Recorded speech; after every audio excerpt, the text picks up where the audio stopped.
సమైక్య రాష్ట్రంలో జరిగిన దానికన్నా భయంకరమైన దాడి వాళ్ళ తెలంగాణ అస్తిత్వం మీద జరుగుతున్నది. ఇది విషాదం.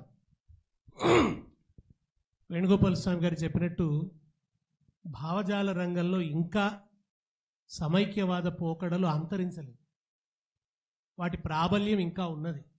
రకరకాల రూపాలలో అవి కొనసాగుతూనే ఉన్నాయి. దానికి సంబంధించిన కృషి ఇంకా మిగిలే ఉంది. ఆ రకంగా అమిత్ షా చెప్పినట్టు సంపూర్ణ తెలంగాణ సాధన అనే లక్ష్యం ఇంకా మిగిలే ఉంది. ఇవాళ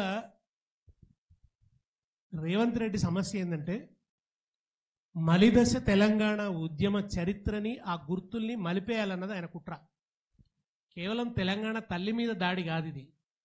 మొత్తంగా మలిదశ ఉద్యమము చరిత్ర, ఆ సందర్భంగా వచ్చిన అస్తిత్వ భావన, కాన్షియస్నెస్, ఆ సందర్భంగా వచ్చిన సాంస్కృతిక ప్రజ్వలన, ఈ మొత్తం దీన్నంతా తుడిచిపెట్టాలన్నది ఆయన ఆలోచన. ఆయన కేవలం తెలంగాణ తల్లి మీద మొదలుపెట్టలే. ఆయన దాడి ఎక్కడ కాకతీయుల తోరణం మీద మొదలుపెట్టినాడు. ఆయన దాడి కాకతీయులు తెలంగాణ వాళ్ళు గర్వించదగ్గ రాజులు, ఒక విస్తృతమైనటువంటి సామ్రాజ్యాన్ని నెలకొల్పిన వారు. నిజానికి మనకు కోస్తా ప్రాంతం నుంచి అంత పెద్ద రాజవంశాలు ఏం రాలేదు. పెద్ద రాజవంశాలన్నీ తెలంగాణ నుంచే వచ్చినాయి.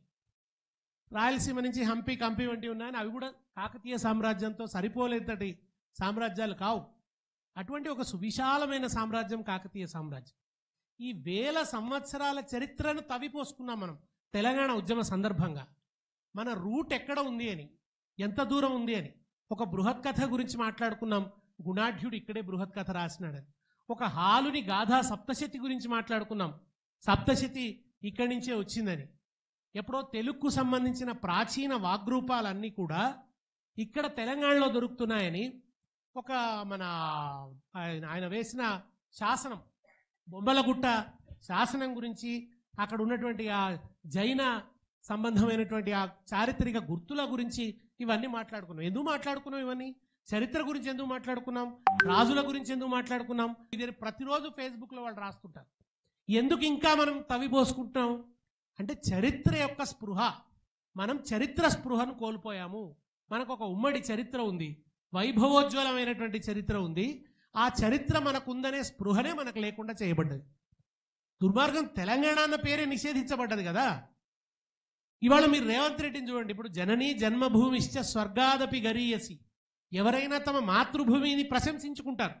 ఆయనకు జై తెలంగాణ అనడం ఇష్టం లేదు.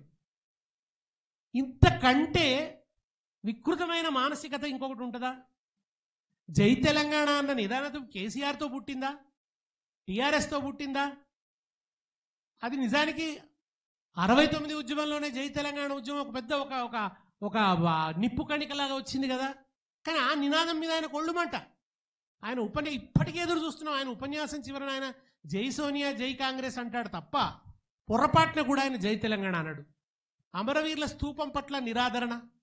మనం ఏ కార్యక్రమం చేసినా అమరవీరుల స్తూపం దగ్గర పూజ చేసి, ఆ అమరవీరుల స్తూపం దగ్గర నుంచి వాళ్ళకు జోహార్లు అర్పించి, నివాళులు అర్పించి కార్యక్రమం ప్రారంభం చేయడం అనే ఒక సాంప్రదాయం తెలంగాణ ఉద్యమం తీసుకొచ్చింది. దాన్ని తోసిరాజు అంటున్నాడు ఆయన. ఇవాళ మీరు చూడండి, ఆయన మొన్న విజయోత్సవాలు సరే ప్రజల పాలిట విషాదము, అవి ఆయన పాలిట విజయం. అప్పుడు ఆయన స్తూపం దగ్గరికి వెళ్ళలేదు. స్తూపం దగ్గరికి వెళ్ళి ఒక పువ్వు పెట్టే పాపాన పోలేదు. నిజానికి అక్కడి నుంచి కదా మొదలు కావాలి, ఏది మొదలైనా. ఆ సాంప్రదాయాన్ని ఆయన తీసేస్తున్నాడు. చార్మినార్ మీద దాడి, చార్మినార్ కూడా రాచరిక చిహ్నం అంటాడు. అసలు ఏది రాచరిక చిహ్నం కాదు, ఆ చర్చ చేయవలసి వచ్చింది. నెహ్రూ గారు సారనాథ్ నుంచి అశోక చక్రాన్ని గుర్తుగా తీసుకొని భారతదేశ పతాకంలో ఉంచినారు. అది రాచరిక చిహ్నం కాదా? ఇవాళ ఇంత ద్రవిడ ఉద్యమం, పెరియార్ ఉద్యమం జరిగింది. నాస్తికత అక్కడ బలంగా వేళ్ళూనుకున్నది. అక్కడ ఆండాల్ తల్లి దేవాలయానికి సంబంధించిన గోపురం తమిళనాడు యొక్క రాజముద్రలో ఉంటుంది. ఎవరైనా వాళ్ళ ప్రాచీన హోయసల రాజులది కర్ణాటక వాళ్ళు పెట్టుకున్నారు. మీరు ఏ రాష్ట్రం అన్నా చూడండి, ఆ పరంపరలో భాగంగానే కేసీఆర్ గారు, అసలు నిజానికి కేసీఆర్ గారు కూడా కాదు, ఫేస్బుక్లో తెలంగాణ ఉద్యమ సందర్భంలోనే తెలంగాణ రాజముద్ర ఇట్లా ఉండాలని ప్రచారమైంది. చివరి దశలో అప్పుడప్పుడే ఫేస్బుక్ వచ్చింది, ఇట్లా ఉండాలని విపరీతంగా ప్రచారంలోకి వచ్చింది. దానికి ఇంకొంచెం మెరుగులు దిద్ది చార్మినార్ను జోడించి, అంటే ప్రజల నుంచి వచ్చిన ప్రతిపాదన అది. తెలంగాణ ప్రజల నుంచి వచ్చిన ప్రతిపాదన తప్ప కేసీఆర్ గారు బుర్రలోంచి వచ్చిన ప్రతిపాదన కాదు, ఉద్యమం చేసిన ప్రతిపాదన. అట్లనే ఒక సందర్భంలోంచి ఒక ప్రతీక ఉత్పన్నమవుతుంది, ఉద్భవిస్తుంది. భారతమాత ఎందుకు వచ్చింది? జాతీయోద్యమ సందర్భంలో. వందేమాతర గీతం ఎందుకు వచ్చింది? జాతీయోద్యమ సందర్భంలోంచి ఉబికి వచ్చింది. అది బంకించంద్రుడు రాసిన వందేమాతర గీతం. దాని చుట్టూ అనేకమైనటువంటి ఒక త్యాగపూరితమైనటువంటి చరిత్ర, మన అప్పుడు వచ్చినటువంటి ఒక పునరుజ్జీవన దృక్పథం, ఇవన్నీ అల్లుకొని ఉంటాయి, ఒట్టిగానే ఉండదు కదా అది. అట్లనే ఆ భారతమాత విగ్రహం చుట్టూ కూడా అవి ఉన్నాయి. భారతమాతను నెహ్రూ రూపొందించిన రోజున, లేదా నెహ్రూ గాంధీ ప్రచారంలో పెట్టిన రోజున, నేను మొన్న ఒక పెయింటింగ్ చూసాం, మేడం లేరు ఇప్పుడు, వాణీదేవి గారు, జాతీయోద్యమ కాలం నాటి పెయింటింగు. రథంలో భారతమాతను తీసుకొస్తున్నారు, సర్వాలంకార భూషితాం, అన్ని అలంకారాలతో ఉన్నది భారతమాత, కిరీట ధారణ చేసి ఉన్నది, రక్తప్రకాశమైన కాంతి ఉన్నది, బ్రహ్మాండమైనటువంటి ఆభరణాలు ఉన్నాయి. ఆ భారతమాతను ఎవరు తీసుకొస్తున్నారు? గాంధీజీ తీసుకొస్తున్నారు. గాంధీజీ రథంలో ఉన్నాడు, నెహ్రూజీ పతాకం పూని ఉన్నాడు, రథం ముందు సుభాష్ చంద్రబోస్ లాంగ్ మార్చ్ చేస్తున్నాడు. ఇది జాతీయోద్యమంలో వేసిన పెయింటింగ్. మరి రేవంత్ రెడ్డి గారి కన్నా నెహ్రూకు బుర్ర తక్కువనా, లేక నెహ్రూ కంటే గొప్పవాడా? నెహ్రూను మించిన సోషలిస్టా మన రేవంత్ రెడ్డి? ఆయన ఇవాళ దాన్ని రాచరిక చిహ్నం అని చెప్పి ఒక వక్రీకరణ చేసేటువంటి ప్రయత్నాలు చేస్తున్నాడు. అది ముఖ్యంగా కాకతీయ తోరణాన్ని, చార్మినార్ని. తెలంగాణ తల్లి కూడా అట్లా భారతమాత వచ్చినట్టే ఉద్యమంలోంచి ఉద్భవించింది. ఒక అగ్నిలో పుట్టింది ఆమె, అగ్ని పునీత తెలంగాణ తల్లి. సాధారణమైనటువంటి తల్లి కాదు, ఒక మహోజ్వలమైన ఆ తల్లి మనల్ని నిధులు, నీళ్లు, నియామకాల కోసం పోరాడేట్టు చేసింది. పోరాటానికి పులికొల్పింది, హిమ్మత్ ఇచ్చింది, ధైర్యం ఇచ్చింది, మన వెనక నిలబడ్డది. ఒక శ్రీకాంత్ సార్ చచ్చిపోతే, ఆ ఒళ్ళు కాల్చుకుని ఆ పిల్లాడు మరణిస్తే ఒళ్ళోకి తీసుకొని ఏడ్చిన తల్లి ఎవరు? ఆ తెలంగాణ తల్లి. ఆ తల్లి ఏడ్చింది దుఃఖం. ఆ దుఃఖంలోంచి పుట్టినటువంటి తల్లి ఆ తెలంగాణ తల్లి. ఆ తల్లి రోడ్ల మీద కూర్చొని వంట వార్పు చేసింది. తెలంగాణ కావాలని వంట వార్పు చేసిన తల్లి ఆ తెలంగాణ తల్లి. ఆ తెలంగాణ తల్లి కోదండరామ్ గారిని జేఏసీ చైర్మన్ చేసింది. కోదండరామ్ గారి కూడా నేను మొన్న అదే అడిగాను, సార్ మీరు జేఏసీ చైర్మన్ చేసిన తల్లిని కాదని ఎమ్మెల్సీ చేసిన తల్లినే కావాలంటారా సార్ అని అడిగాను.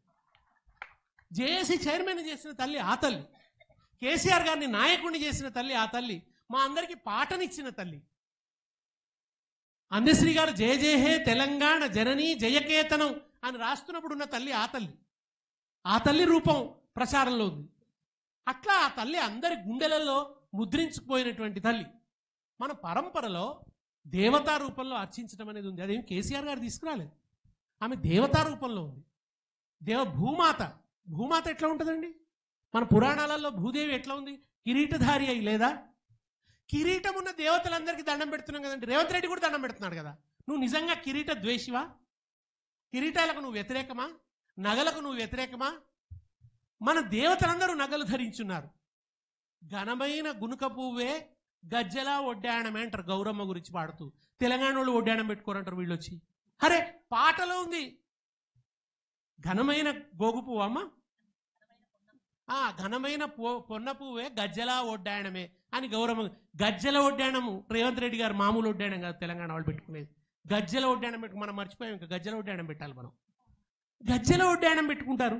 తెలంగాణ వాళ్ళు ఆభరణాలే పెట్టుకోరని ఒక స్వీపింగ్ కామెంటు, ఒక తీర్మానం చేసి పారేస్తున్నాడు. మీరు బతుకమ్మ పాటల నిండా ఆభరణాల ప్రస్తావన ఉంటుంది, వస్త్రం ప్రస్తావన ఉంటుంది. నేసనే చాలా ఆయన ఉయ్యాలో, నెలకొక్క పోగు ఉయ్యాలో, అది వస్త్రం యొక్క ప్రస్తావన ఉంటుంది. కనుక ఆమెను చూస్తే ఆమెకు కిరీటం ఉండొద్దు అని ఈయన మొన్న సన్మానం చేస్తే కిరీటం పెట్టుకొని బాణం పట్టుకున్నాడు. రేవంత్ రెడ్డి కిరీటం పెట్టుకొని బాణం ఆయన కిరీటం పెట్టుకోవచ్చట, తమ కుటుంబ స్త్రీలు నగలు వేసుకోవచ్చట. తెలంగాణ తల్లి మాత్రం అవేవి లేకుండా ఉన్నాడు. పోనీ లేకుండానన్నా పెట్టిండా? అట్లా కూడా కాదు. ఇవాళ ఆయన పెట్టిన తల్లి నగలు వేసుకొని ఉంది. ఒక ప్రాచీన శిల్ప సంపదలోంచి. ఎందుకు ఈ మాట అంటున్నానంటే, దాశరథి రాశాడు, ఎల్లోరా గుహలందున పల్లవించి వేయి స్తంభాల గుడిలోన విరులు పూచి, వేయి స్తంభాల గుడిలోన విరులు పూచి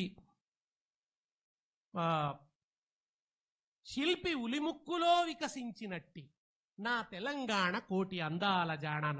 శిల్పి ఉలిముక్కులో వికసించినట్టి, శిల్పి ఉలిముక్కులోంచి వచ్చినట్టుగా ఆ తెలంగాణ తల్లి ఉండాలి. పొద్దు పొద్దున అందాల కోటి వెలుగుల బంగారు కొండ కింద పరుచుకొన్నట్టి సరసు లోపల వసించి పొద్దు పొద్దున అందాల పూలు పూయు నా తెలంగాణ తల్లి కంజాతవల్లి అన్నాడు. ఆయన శిల్పి ఉలిముక్కులో వికసించినట్టి. మన దేవతల రూపాలన్నీ మనం ప్రాచీన శిల్పాల నుంచే తీసుకున్నాం.